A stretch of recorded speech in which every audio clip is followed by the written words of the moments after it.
जय हिंद साथियों, कैसे हैं आप लोग। आई होप के आप लोग अच्छे होंगे। आपकी जो स्टडी चलेगी बहुत ही बेहतरीन चलेगी। तो आज के क्लास में बात करने वाले हैं क्लास 12 की हिंदी को तमाम क्वेश्चन जो आपके एग्जाम में छपने वाला है। बाबू आप लोग अच्छे तरीके से एक एक क्वेश्चन को देखिएगा, क्योंकि एक एक प्रश्न आपके बीच हमने गैस करके लाया है, इसलिए किसी भी क्वेश्चन को छोड़ने का कोशिश मत कीजिएगा, क्योंकि आप सभी को पता है कि आपके बीच जो है परीक्षा के टाइमिंग जो है काफ़ी कम समय बचल है। तो काफ़ी कम समय में आपको अत्यधिक मेहनत करके अत्यधिक नंबर लाना होगा, इसलिए हम लोग बेहतरीन क्वेश्चन की तलाश में हैं और बेहतरीन क्वेश्चन आपके बीच करा भी रहे हैं। ठीक है, तो आप कोशिश कीजिएगा कि सारे क्वेश्चन को किसी भी हाल में और किसी परिस्थिति में देख लें। ठीक है ना, तो चलिए बिना टाइम गए क्वेश्चन की तरफ बढ़ते हैं। इससे पहले क्लास को लाइक नहीं किया तो क्लास को लाइक कर लेंगे, साथ में चैनल को भी सब्सक्राइब कर लीजिएगा, क्योंकि जब भी मैं नए नए क्वेश्चन आपके बीच लेकर आऊँ आपके बीच नोटिफिकेशन तुरंत पहुंच जाए। ठीक है ना, और जितने बच्चे व्हाट्सएप ग्रुप में नहीं जुड़े हैं ना, तो जुड़ने का कोशिश कीजिएगा बाबू। डिस्क्रिप्शन में लिंक है, वहाँ नंबर भी है, आपको जिससे इच्छा करे आप लोग जुड़ जाइएगा। ठीक है, और एक एक क्वेश्चन को बेहतरीन तरीका से आप देखने का समझने का कोशिश कीजिएगा। और आपके लिए कुछ यहाँ पर निर्देशांक दिया है बाबू, आप इसको पढ़ लीजिएगा। कुछ निर्देशांक आपके लिए दिया गया है, यहाँ पर कुछ पढ़ लीजिएगा। ठीक है ना,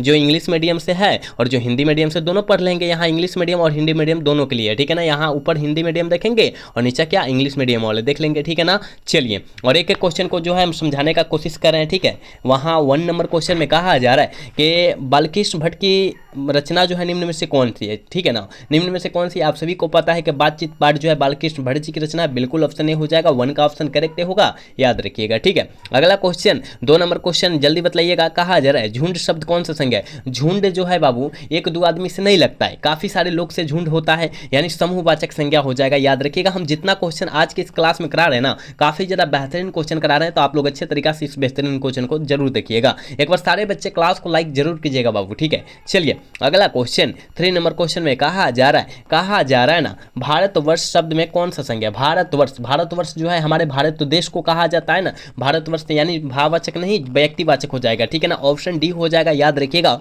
ऑप्शन 3 का ऑप्शन डी होगा बाबू, याद रखिएगा। हम जितना क्वेश्चन करा रहे हैं इस क्वेश्चन को केवल देखते जाइएगा, और जितना हम साइड से क्वेश्चन कराएंगे उस क्वेश्चन को नोटबुक पर लिखिएगा और तब आप याद करने का कोशिश कीजिएगा। ठीक है, चलिए अगला क्वेश्चन 4 नंबर क्वेश्चन में कहा जा रहा है ना, वैसी संज्ञा जिनके खंड समर्थक होते हैं जिन्हें कहते हैं, उन्हें क्या कहते हैं बाबू, उन्हें क्या कहते हैं। आप कहेगा सर यौगिक कहते हैं। हाँ बिल्कुल ऑप्शन बी हो जाएगा, 4 का ऑप्शन बी होगा, याद रखिएगा। नेक्स्ट क्वेश्चन 5 नंबर क्वेश्चन में कहा जा रहा है कौन आता है, कौन सर्वनाम का उदाहरण है। कौन आता है, कौन सा सर्वनाम का उदाहरण है, जल्दी बतला दीजिएगा। देखिए कौन आता है, किसी से ना पूछा गया है कि भाई आज कौन आ रहा है ना, यानी प्रश्नवाचक सर्वनाम हो जाएगा, बिल्कुल ऑप्शन ए हो जाएगा, याद रखिएगा। 5 का ऑप्शन जो बाबू ये टिक कर रहा है बिल्कुल सही होगा, याद रखिएगा बाबू। हम लोग आपके बीच गैस करके सारे प्रश्न लाए हैं, तो आप कोशिश कीजिएगा सारे क्वेश्चन को देखने के लिए। ठीक है ना, चलिए अगला क्वेश्चन 6 नंबर क्वेश्चन में कहा जा रहा है आलस्य शब्द का विशेषण क्या होगा। आलसी, आलस्य शब्द का विशेषण आलसी होगा, कहीं दिया है कि कहाँ सर, ऑप्शन डी में दिया है, ऑप्शन डी वाला सही होगा, 6 का ऑप्शन डी हो जाएगा, याद रखिएगा। ठीक है ना,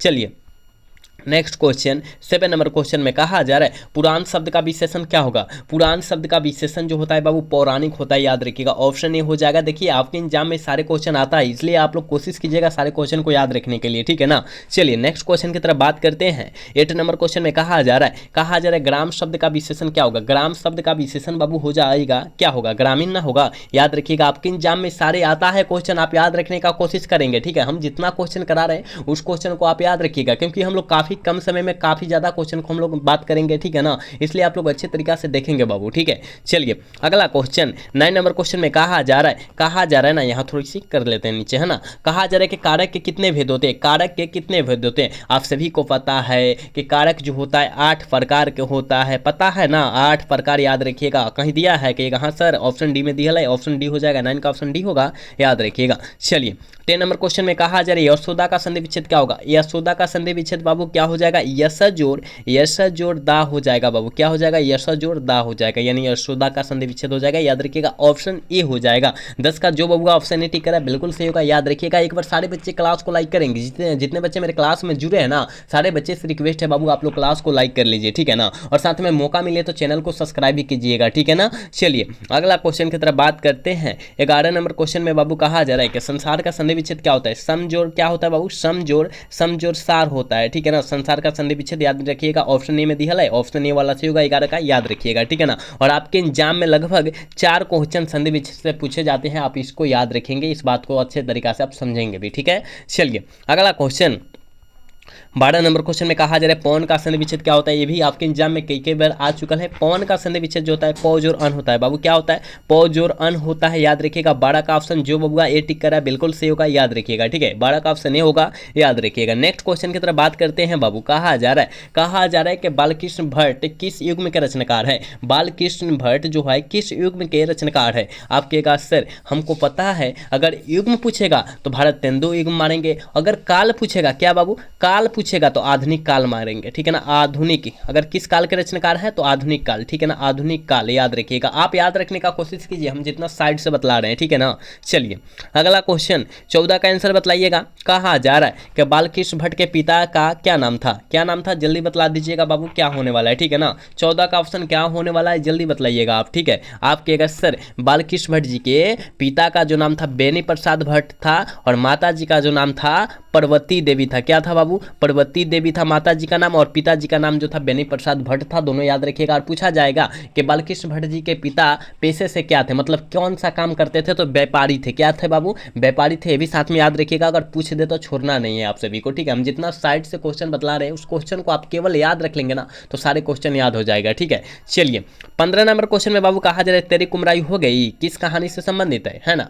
या संबंध है। आप कहेगा सर कुमराई का अर्थ क्या होता है हमको नहीं पता। ए भाई मंगनी होता है, सगाई होता है, ठीक है ना, याद रखिएगा। तो तेरी कुमराई हो गई लहना सिंह पूछते थे, याद रखिएगा। लहना सिंह नहीं, हाँ लहना सिंह पूछते थे कि बाबू तेरी कुमराई हो गई, जब अपना प्रेमिका से पूछते थे, है ना, बाबू सुना करके पूछते थे कि तेरी कुमराई हो गई, तो कहती थी लड़कियां धत करके चली जाती थी। यानी ये जो है उसने कहा था पाठ से संबंधित है, बिल्कुल ऑप्शन बी हो जाएगा। 15 का ऑप्शन बी होगा, याद रखिएगा, ठीक है ना। चलिए अगला क्वेश्चन की तरफ बात करते हैं बाबू। कहा जा रहा है निम्नलिखित में से कौन सी रचना गुलेरी जी की है। कौन सी रचना जो है गुलेरी जी की रचना है, ठीक है ना, जल्दी बतला दीजिए ना। कहिएगा सर हमको पता है, याद रखिएगा। गुलेरी जी की जो रचना है वो जो है याद रखिएगा जानवर और जानवर नहीं, क्या जानवर है जानवर नहीं। कहिएगा सर गुलेरी जी की रचना ना पुरानी हिंदी हो जाएगा, बिल्कुल ऑप्शन बी हो जाएगा। 6 का ऑप्शन बी होगा, याद रखिएगा। 16 का ऑप्शन बी होगा, याद रखिएगा, ठीक है ना। चलिए नेक्स्ट क्वेश्चन 17 नंबर क्वेश्चन में कहा जा रहा है उसने कहा था कहानी के नायक कौन है। उसने कहा था कहानी के नायक जो हो जाएंगे लहना सिंह बाबू हो जाएंगे। क्या लहना सिंह हो जाएंगे, बिल्कुल ऑप्शन नहीं हो जाएगा। 17 का जो बाबू ऑप्शन नहीं टिक करा बिल्कुल सही होगा, याद रखिएगा। सारे बाबुआ से रिक्वेस्ट है कि बाबू आप लोग क्लास को लाइक कर लीजिए, ठीक है, क्योंकि आपसे भी के लिए हम लोग काफ़ी ज़्यादा मेहनत करते हैं, लेकिन आप लोग जो है क्लास को लाइक नहीं करते हैं। तो सारे बच्चे से रिक्वेस्ट है बाबू आप लोग क्लास को लाइक कीजिए, साथ में चैनल को भी सब्सक्राइब कर लीजिए, ठीक है ना। चलिए अगला क्वेश्चन की तरफ बात करते हैं। 18 नंबर क्वेश्चन में कहा जा रहा है कि जयप्रकाश नारायण के बचपन का नाम क्या था, जल्दी बताइएगा। जयप्रकाश नारायण जी के बचपन का जो नाम हुआ था क्या था, बाउल था, ठीक है। और पुकार का नाम पूछे तो बाउले मारिएगा, ठीक है ना, याद रखिएगा। ऑप्शन सी करेक्ट होगा। चलिए अनिश का ऑप्शन बताइएगा बाबू क्या होने वाला है। कहा जा रहा है रिट्रोडक्शन ऑफ इंडियन पॉलिटिक नामक पुस्तक किसने लिखी है। किसने लिखी है, आप कहेगा सर जयप्रकाश नारायण, हाँ बिल्कुल ऑप्शन सी होगा। अनिश का ऑप्शन सी होगा, याद रखिएगा। अनिश का ऑप्शन बाबू क्या हो जाएगा, सी हो जाएगा, ठीक है ना। चलिए अगला क्वेश्चन 20 नंबर क्वेश्चन आपके स्क्रीन पर मौजूद है बाबू, जल्दी बतलाने का कोशिश करेंगे इसका आंसर क्या होने वाला है। कहा जा रहा है बिहार हिंदी की वर्तमान स्थिति में विषय पर लेख के लिए किसने सर्वोच्च पुरस्कार प्राप्त किया था। किसने पुरस्कार प्राप्त किया था, तो याद रखिएगा जयप्रकाश नारायण, बिल्कुल ऑप्शन डी हो जाएगा, ठीक है ना। 20 का बबुआ ऑप्शन डी होगा, याद रखिएगा, ठीक है। 20 का ऑप्शन क्या होगा, डी हो जाएगा। 21 का आंसर जल्दी बतलाने का कोशिश करेंगे आप सभी, ठीक है। कहा जा रहा है ना अर्धनारीश्वर शीर्षक निबंध के शंकर और पार्वती किस प्रकार का वर्णित है, किस प्रकार से वर्णित है या किस प्रकार वर्णित है, तो काल्पित रूप है। आपको पता है ना कि शंकर और पार्वती का काल्पित रूप जो है, याद रखिएगा, ठीक है। ऑप्शन क्या होगा, सी हो जाएगा। 21 का ऑप्शन जो बबुआ सी टिक करा बिल्कुल सही होगा, याद रखिएगा। चलिए नेक्स्ट क्वेश्चन की तरफ बात करते हैं।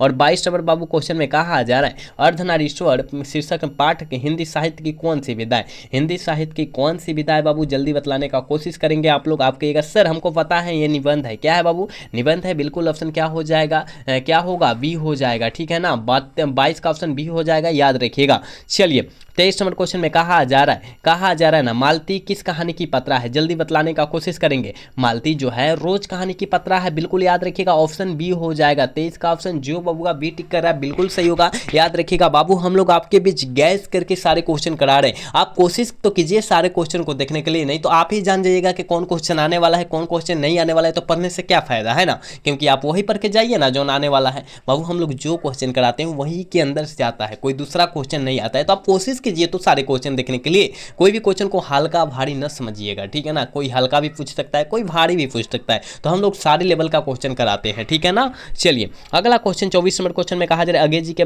पिताजी का नाम क्या था। अगे जी के पिताजी का जो नाम था बाबू क्या था, ठीक है। आप कहेगा सर हमको पता है, याद रखिएगा हीरानंद शास्त्री था, बिल्कुल ऑप्शन सी हो जाएगा। अब कह देगा माता जी का नाम क्या था, पूछ दे कि माता जी का नाम क्या था, कहेगा सर बेअंती देवी, हमको पता है क्या है, बेअंती देवी मारिएगा, ठीक है। याद रखिए बाबू, हम जितना साइड से भी क्वेश्चन बतला रहे हैं ना, आपके एग्जाम के लिए काफ़ी ज़्यादा खास फायदेमंद क्वेश्चन बतला रहे हैं हम, ठीक है। चलिए अगला क्वेश्चन 25 नंबर क्वेश्चन में कहा जा रहा है मालती के पति का क्या नाम था। मालती के पति का जो नाम था बाबू क्या था, ठीक है। मालती के पति का नाम महेश्वर था। कहाँ है देखिए, तो ऑप्शन सी में दिया है, ऑप्शन सी हो जाएगा, ठीक है ना। 25 का ऑप्शन सी होगा, याद रखिएगा। 26 नंबर क्वेश्चन में कहा जा रहा है कि रोज शीर्षक कहानी में मालती मिट्टी के बर्तन गर्म पानी से क्यों धो रही थी, दही जमाने के लिए। क्यों धो रही थी बाबू, दही जमाने के लिए, बिल्कुल ऑप्शन डी में डी है, ऑप्शन डी वाला सही हो जाएगा, ठीक है। चलिए 27 का आंसर बतलाइएगा। कहा जा रहा है भगत सिंह का जन्म कब हुआ था। भगत सिंह का जन्म जो हुआ था बाबू कब हुआ था, आप सभी को पता है कि भगत सिंह का जन्म जो हुआ था 28 सितंबर 1907 ईस्वी को हुआ था। याद रखिएगा 31 मार्च को जो है 19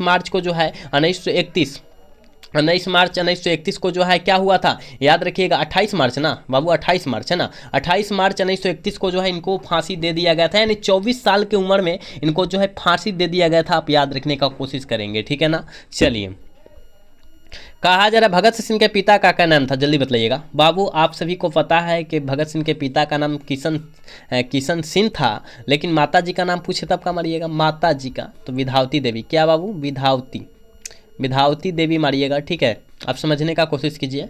चलिए 29 का आंसर बतलाइएगा। इनमें से कौन सी रचना जगदीश चंद्र माथुर की है, कौन सी रचना जो है जगदीश चंद्र माथुर जी की है। ओ सदा नीरा जो है ना जगदीश चंद्र माथुर जी की रचना है, बिल्कुल ऑप्शन सी बी हो जाएगा। 29 का ऑप्शन बाबू बी होगा, याद रखिएगा। जितने बच्चे क्लास को देख रहे हैं ना, अभी तक क्लास को लाइक नहीं किए, सारे बच्चे से रिक्वेस्ट है कि बाबू आप लोग क्लास को लाइक कर लीजिए, क्योंकि आप सभी के लिए हम लोग काफ़ी ज़्यादा मेहनत दिन रात करते हैं, लेकिन आप लोग जो है क्लास को लाइक नहीं करते हैं, तो यही तो थोड़ा सा क्या होता है, डिमोटिवेट होना पड़ता है, ठीक है। तो आप लोग जो है आप लोग क्लास को लाइक कर लीजिए और चैनल को साथ में सब्सक्राइब करना ना भूलिएगा, ठीक है ना। चलिए अगला क्वेश्चन 30 नंबर क्वेश्चन में कहा जा रहा है धांगरों को 8वीं शताब्दी के अंत में किस कार्य के लिए लाया गया था। किस कार्य के लिए लाया गया था बाबू, याद रखिएगा नील के खेती के लिए, बिल्कुल ऑप्शन ए हो जाएगा, याद रखिएगा। 30 का ऑप्शन ए होगा, याद रखिएगा। 31 नंबर क्वेश्चन में कहा जा रहा है गंडक नदी की चर्चा किस शीर्षक पाठ से जो है संबंधित है। गंडक नदी और सदा नीरा पाठ, ठीक है, ऑप्शन ए हो जाएगा। 31 का ऑप्शन ए होगा, याद रखिएगा। 31 का ऑप्शन क्या होगा बाबू, ए हो जाएगा, ठीक है। चलिए नेक्स्ट क्वेश्चन 32 नंबर क्वेश्चन कहा जा रहा है मोहन राकेश रचित नाटक संग्रह है। मोहन राकेश द्वारा रचित नाटक संग्रह क्या है। आप कहेगा सर हम जानते हैं आषाढ़ का एक दिन है, बिल्कुल ऑप्शन डी हो जाएगा। 32 का करेक्ट डी होगा, याद रखिएगा। नेक्स्ट क्वेश्चन 33 नंबर क्वेश्चन में कहा जा रहा है ना कि मोहन राकेश किस आंदोलन के प्रमुख हस्ताक्षर थे। काफी ज्यादा इंपॉर्टेंट क्वेश्चन है, आप इसको याद रखेंगे बाबू, याद रखिएगा। नई कहानी आंदोलन के, बिल्कुल ऑप्शन ये हो जाएगा। 33 का ऑप्शन जो बबुआ ये टिक कर रहा है बिल्कुल सही होगा, याद रखिएगा। नेक्स्ट क्वेश्चन 34 का आंसर जल्दी बतलाने का कोशिश करेंगे आप लोग बाबू, ठीक है ना। 34 का आंसर जल्दी बतलाने का कोशिश करेंगे। नाटक के क्षेत्र में जयशंकर प्रसाद के बाद सबसे बड़ी प्रतिभा जो माने जाते हैं वो मोहन राकेश जी माने जाते हैं। कौन माने जाते हैं, मोहन राकेश जी माने जाते हैं, बिल्कुल ऑप्शन डी में दिया है बाबू, ऑप्शन डी हो जाएगा 34 का, याद रखिएगा। इसी तरह आप लोग मेहनत करते रहिए, मेहनत का रंग जरूर मिलेगा, फल जरूर मिलेगा, याद रखिएगा। कहा जाए मानक विष्णु के से दूध की जगह क्या मांगता था, सबको पता है क्या मांगता था, पानी मांगता था, याद रखिएगा। ऑप्शन ए हो जाएगा। 35 का करेक्ट ऑप्शन ए होगा बाबू, याद रखिएगा। चलिए नेक्स्ट क्वेश्चन 36 नंबर क्वेश्चन में कहा जा रहा है कि जनयुग्म पत्रिका के संपादक कौन थे। जनयुग्म पत्रिका के संपादक बाबू जो थे वो कौन थे। आप कहेगा सर हमको पता है नामवर सिंह थे, बिल्कुल ऑप्शन सी होगा। 36 का करेक्ट ऑप्शन सी हो जाएगा, याद रखिएगा। नेक्स्ट क्वेश्चन 38 नंबर क्वेश्चन में कहा जा रहा है नामवर सिंह के ललित निबंध का नाम क्या है, जल्दी बताइएगा। नामवर सिंह के ललित निबंध का जो नामुआ है बाबू वो क्या है। आप कहेगा सर बकलम खुद है क्या, हाँ बकलम खुद है बाबू, ऑप्शन ए हो जाएगा। 31 का ऑप्शन 37 का ऑप्शन ए होगा, याद रखिएगा। नेक्स्ट क्वेश्चन 38 नंबर क्वेश्चन में कहा जा रहा है सदियों का संताप किस शीर्षक कृति जो है किसकी है। शीर्षक कृति जो है बाबू वो किसकी है। आप कहेगा ओम प्रकाश वाल्मीकि जी के, हाँ बिल्कुल ऑप्शन जो हो जाएगा ए हो जाएगा। 38 का ऑप्शन बाबू ए होगा, याद रखिएगा। चलिए नेक्स्ट क्वेश्चन की तरफ बात करते हैं, इसका आंसर जल्दी बतलाइएगा। आप लोग जल्दी से बतलाने का इसका आंसर कोशिश करेंगे कि जूठन शीर्षक आत्मकथा के लेखक बड़े भाई का नाम जो है क्या है। बड़े भाई का जो नाम है वो क्या है भाई, तो आप कहिएगा सर हमको पता है ये जो है ना क्या सुखवीर है। क्या है बाबू, सुखवीर शरीर है, बिल्कुल ऑप्शन ए हो जाएगा, याद रखिएगा। चलिए अगला क्वेश्चन 40 नंबर क्वेश्चन में कहा जा रहा है मास्टर, कौन सा मास्टर है जो मेरे लड़के से झाड़ू लगवा रहा है? यह किस पाठ की कथन है? यह किसका कथन है? या किस पाठ की कथन है? आप कहिएगा सर लेखक के पिताजी बोलते हैं अपने पुत्र से, मास्टर जो है अपने उनके पुत्र से जो है क्या कर रहा था? झाड़ू लगवा रहे थे। उनसे बोला गया कि कौन जो मास्टर है जो हमारे बेटे से, हमारे पुत्र से जो है वो झाड़ू लगवा रहा है? किसने बोला? लेखक के पिताजी। जो झाड़ू लगा रहा था वो लेखक थे, है ना, जो लेखक थे जूठन मतलब के ओम प्रकाश वाल्मीकि जी थे, याद रखिएगा। तो वही उनको ही उनके पिताजी बोले थे, ठीक है ना। चलिए 41 नंबर क्वेश्चन में कहा जा रहा है यथार्थ के इस लेन देन का ही नाम संसार है। यह पंक्ति जो है किसके द्वारा लिखा गया है?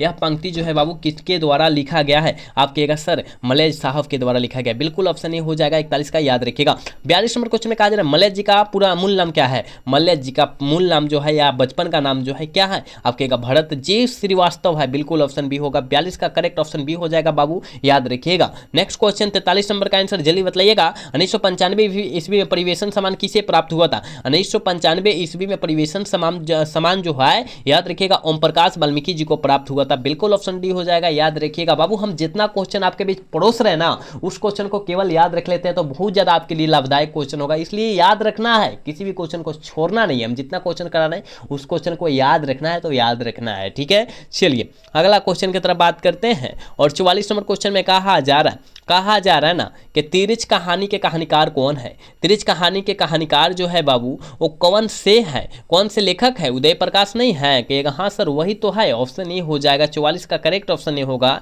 याद रखिएगा। 45 नंबर क्वेश्चन में कहा जा रहा है कि उदय प्रकाश ने किस पत्रिका के संपादक विभाग में कार्य किए थे? किसमें किए थे? आप कहेगा सर दिनमान, हाँ बिल्कुल ऑप्शन ए हो जाएगा, याद रखिएगा। 45 का ऑप्शन जो बचवा ऑप्शन ए टिक कर रहा है बिल्कुल सही होगा, याद रखिएगा। एक बार सारे बच्चे क्लास को लाइक कर लीजिएंगे, ठीक है ना, कर लीजिएगा सारे बच्चे, क्योंकि आप सभी के लिए हम लोग बहुत मेहनत करते हैं, बहुत मतलब ज़्यादा मेहनत करते हैं, लेकिन आप लोग जो है क्लास को लाइक नहीं करते हैं। तो सारे बच्चे से, सारे बबुआ से रिक्वेस्ट है कि बाबू आप लोग क्लास को लाइक कीजिए और चैनल को सब्सक्राइब कीजिए। जो मेरे भाई देख रहे हैं, जो मेरी बहन देख रही है ना, सारे के लिए हम बोल रहे हैं, ठीक है ना, याद रखिएगा। आप लोग क्लास को लाइक कीजिए सब बच्चे। कहा जा रहा है उदय प्रकाश का जन्म कब हुआ था? उदय प्रकाश जी का जन्म जो हुआ था याद रखिएगा 1 जनवरी 1952 ईस्वी को हुआ था, बिल्कुल ऑप्शन ए जो हुआ ए टिक कर रहना बिल्कुल सही होगा, याद रखिएगा, ठीक है। चलिए नेक्स्ट क्वेश्चन 47 नंबर क्वेश्चन में कहा जा रहा है कि तिरछ क्या होता है? बहुत ज्यादा इंपॉर्टेंट क्वेश्चन है, आपके एग्जाम में बहुत ज्यादा क्वेश्चन यह पूछा जा चुका है कि तिरछ जो होता है क्या होता है बाबू? आप कहिएगा सर जहरीला रिजल्ट होता है, यानी विषाक्त पर होता है, मतलब बहुत ज्यादा जहरीला होता है, याद रखिएगा ना, ऑप्शन डी हो जाएगा। 47 का ऑप्शन जो बबुआ डी टिक कर बिल्कुल सही होगा, याद रखिएगा। चलिए 48 नंबर क्वेश्चन में कहा जाए जय कृष्णमूर्ति के अनुसार संपूर्ण विश्व किस ओर अग्रसर है? कैसा अग्रसर है? आप कहेगा सर नासा की ओर सर अग्रसर है, बिल्कुल ऑप्शन बी हो जाएगा। 48 का ऑप्शन बी होगा, याद रखिएगा। 49 नंबर क्वेश्चन बाबू कहा जा रहा है कि जय कृष्णमूर्ति के संबंध में कौन सा तथ्य सही है? कौन सा तथ्य जो है सही है जल्दी बतला दीजिएगा। वो जो है प्राय बोलते नहीं संभाषण करते हैं, बिल्कुल ऑप्शन डी वाला कथन जो है सही है बाबू, याद रखिएगा। अगला क्वेश्चन 50 नंबर क्वेश्चन है और आज के क्लास के लास्ट क्वेश्चन है बाबू। कहा जा रहा है बचपन में किस वातावरण में रहना अति आवश्यक है? हम लगता है 20 बार से ऊपर हम क्वेश्चन बतला चुके हैं आपको, शायद आपने क्वेश्चन देखा नहीं, शायद मेरा क्लास आप लोग देखा नहीं, जिसके कारण यह क्वेश्चन जो है छूट गया था। लेकिन आज देख लीजिए, जितने बच्चे देख रहे हैं ना, देख लीजिए कि बचपन में किस वातावरण में रहना बहुत आवश्यक है भाई। स्वतंत्र यानी आज़ादी के अवस्था में रहना बहुत ही आवश्यक है, आप याद रखिएगा। जब आप आज़ादी रहिएगा, जब आप आज़ाद रहिएगा तब आप भी तो मतलब सब कुछ कर सकते हैं, मतलब आपके ऊपर जो है जिम्मेवारी रहेगी तो क्या कर सकते हैं? कुछ भी नहीं, अपना जिम्मेवारी में ढले हुए हैं। लेकिन जिसके ऊपर जिम्मेवारी नहीं है वो स्वतंत्र है, मतलब कहीं घूम सकता है, कहीं आ सकता है, कहीं जा सकता है, समझ रहे हैं ना। तो आप जो है स्वतंत्र अवस्था में रहना बहुत आवश्यक है, ठीक है ना। तो आज हमने 50 क्वेश्चन कराया है, तो 50 क्वेश्चन में आप कितना सही कर पाए हैं जरूर बतलाने का कोशिश कीजिएगा, ठीक है ना। और आज का क्लास जो है कैसा लगा है ये भी बतलाइएगा कि आज का सर क्लास अच्छा लगा है। तो अच्छा लगा है तो चैनल को सब्सक्राइब जरूर कीजिएगा और क्या कीजिएगा, वीडियो को लाइक कर लीजिएगा, ठीक है ना। मिलेंगे अगला सेशन में। जय हिंद, जय भारत, टाटा, बाय बाय।